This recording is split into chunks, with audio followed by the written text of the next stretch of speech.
This episode of The History Guy is brought to you by Brooklyn Bedding.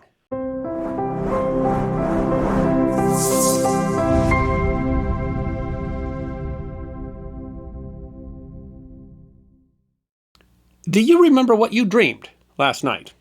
Dreams are important. According to a 2013 article in Frontiers in Psychology, dreams are related to improved memory organization, waking emotion regulation, social skills, and creativity.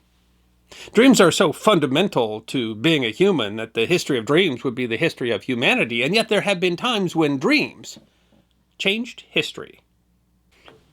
I know selling a mattress is not what you usually get from the history guy, and when Brooklyn Bedding reached out to us, I was pretty dubious, but I am so grateful that Brooklyn Bedding offered to sponsor this episode, not just because our sponsors help us to keep making the history guy, but also because for the first time in years, I am getting a good night's sleep. I just can't say enough about my new Brooklyn Bedding Sedona Elite Queen mattress. I had a good mattress before. It was from a good brand, but I didn't have any idea what a good night's sleep was. And I'm not kidding. It's not some sales pitch when I say that I am, in fact, sleeping better than I ever have before on this mattress. Brooklyn Bedding has been around for 25 years, and they are famous for making luxury mattresses without the luxury prices. These mattresses are hand-finished, and if you live in the United States, they're shipped to your home for free from their factory in Arizona. And it's so safe and easy to skip the middleman at the mattress store and just order factory direct. And the delivery is a breeze. The mattress comes right to your door. Luckily, I had some help, and it's packed and rolled into a surprisingly small package, but that was really helpful maneuvering it up the stairs. My previous mattress, I needed a delivery guy to get it into the bedroom, and it was a pain to get it out again. But the Brooklyn Bedding mattress was so easy to maneuver in a small space, and then, wow, the thing just expands. You'll be shocked about what comes out of the small package. Pocky's trying to figure out how all those cat toys got under the bed. Anyway, my new luxury mattress has double coil springs built in, and this amazing cooling cover, and it's like sleeping on a cloud. I dare you not to fall asleep on this mattress.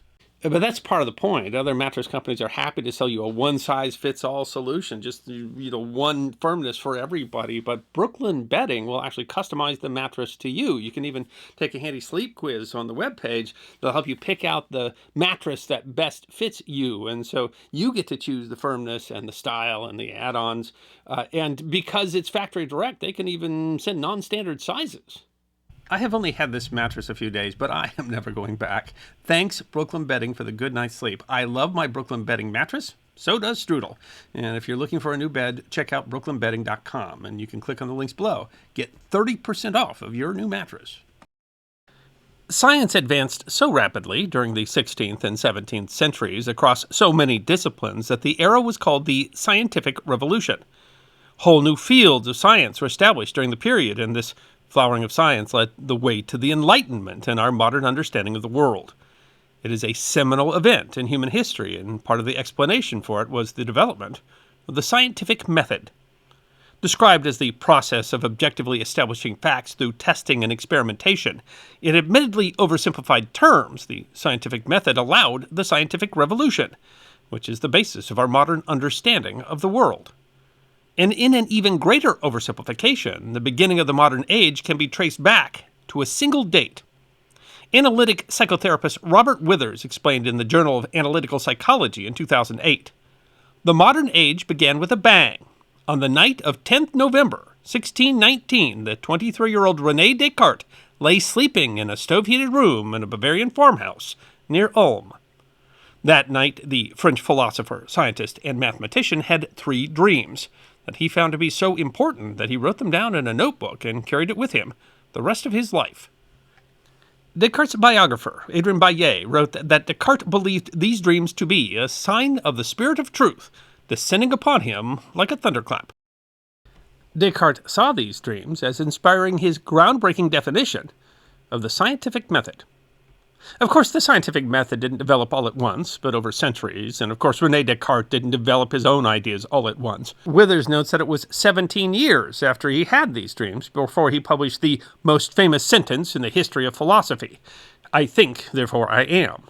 And yet Descartes' writing was central to the development of what we call the scientific method, which was central to the scientific revolution, which was central to the development of the modern world. And Descartes himself attributed his ideas largely to a night of dreaming, including a vision of a thunderclap and of receiving a melon from a foreign country. Dreams are strange things. Humans have apparently always dreamed and always found meaning in dreams. Some anthropologists theorize that early cave and rock art, which sometimes portray strange images of things like half human, half beasts, possibly represent dream images. And dreaming may not be limited to humans, something that many dog owners know from their animals' behaviors. As a 2022 edition of National Geographic explains, it's a complicated question. We still don't know exactly why humans dream or why dreams might be important. Studying animal dreams is even harder. Dogs can't tell us what made them whine or run during a snooze. In fact, a 2022 study by researchers at Harvard University came to the startling conclusion that jumping spiders engage in a period of REM sleep that includes limb movements characteristic of dreaming. As National Geographic notes, the thought of spider dreams sounds outlandish, but it may be true. There is record of humans seeking to understand and interpret dreams, with Babylonians and Sumerians documenting dream interpretations, often seen as a message from the gods, as early as the 3rd millennium BC. Dreams are considered important in many Aboriginal cultures and in many religions. 21 dreams are recorded in books of the Christian Bible. Dreams, of course, were key to the works of Sigmund Freud and Carl Jung, who kept a record of his own dreams. A 2016 article in Psychology Today notes that the study of dreams in scientific research laboratories began with the discovery of REM sleep by Azarinsky and Kleitman in 1953, and it continues as a significant field of study today. But how much do dreams really affect things? Things like history. Psychologist Deidre Barrett made a startling discovery, noted in a 2022 edition of American Scientist. Barrett had found an almost forgotten repository in the Wellcome Library medical collection of dream accounts by British officers who were prisoners in the Laufen prisoner of war camp. The accounts had been collected by a researcher but never published. The camp in Laufen Castle in Bavaria was considered to be escape-proof. However, 6 men did manage to escape the camp, and Barrett found something extraordinary. 3 of the 6 widely celebrated heroes were in the dataset, and all 3 had dreamed repeatedly about escape before they successfully broke out of prison in real life. The men had literally dreamed their way to freedom, and they weren't the only ones to have solved problems in their dreams. Barrett writes that in my research, I found myriad examples of dreams helping scientists solve problems. What have dreams brought humanity? Well, how about the number 31 song on Rolling Stone magazine's The 500 Greatest Songs of All Time?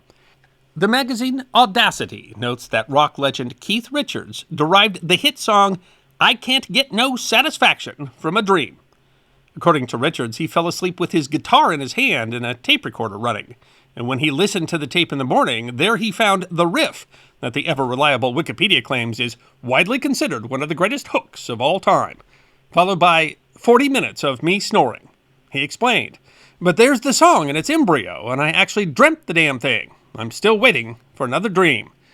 Oddly, he didn't add, "'cause I try, and I try, and I try, and I try." He isn't alone. In a podcast this year, Paul McCartney admitted that the melody for the song Yesterday came to him in a dream. I went to sleep one night, and I dreamed a tune. Somewhere in my dream, I heard this tune, and when I woke up, I go, I love that tune. It's great. I love that one. McCartney stated in the interview. He added that once he was awake and realized that he had something special in mind, he kind of fell out of bed, and the piano was right there to the left of my bed, and I just sort of thought, well, I'll try to work out how this song goes. Well, the melody came in the dream. The lyrics had to be worked out, and the webpage biography notes he used gibberish lyrics as placeholders, with purportedly the titular Yesterday being temporarily scrambled eggs.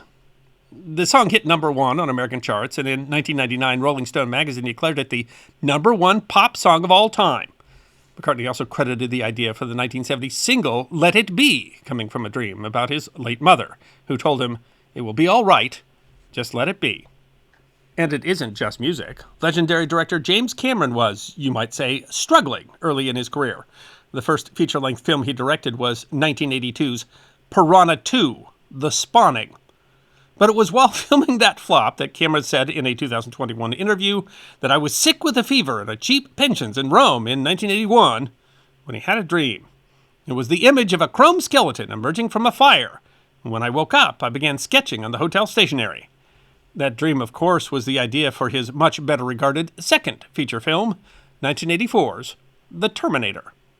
But dreams were impacting art long before The Terminator and the Rolling Stones. Samuel Taylor Coleridge, who is considered to be the founder of the 18th century Romantic movement's famous poem about poetry, Kubla Khan, composed in 1797, is subtitled A Vision in a Dream, and, according to the preface written by Coleridge, was written after he experienced an opium-influenced dream. He insisted that the poem was unfinished because his dream was interrupted by a person on business from Porlock, although literary critics disagree whether the visitor was real or a metaphor. Speaking of metaphor, the plot of the classic Gothic horror work The Strange Case of Dr. Jekyll and Mr. Hyde by Scottish author Robert Louis Stevenson in 1886 came in a dream. Stevenson's wife, Fanny, told her cousin, "In the small hours of one morning, I was awakened by cries of horror from Louis. Thinking he had a nightmare, I awakened him. He was angry and said, 'Why did you wake me? I was dreaming a fine bogey tale.' I had awakened him at the first transformation scene." The story, thought to be a reflection of his relationship with his father, has been adapted numerous times for stage and film. The plot of another important Gothic horror novel, Frankenstein, or The New Prometheus, written by Mary Shelley, came from what she described as a waking dream.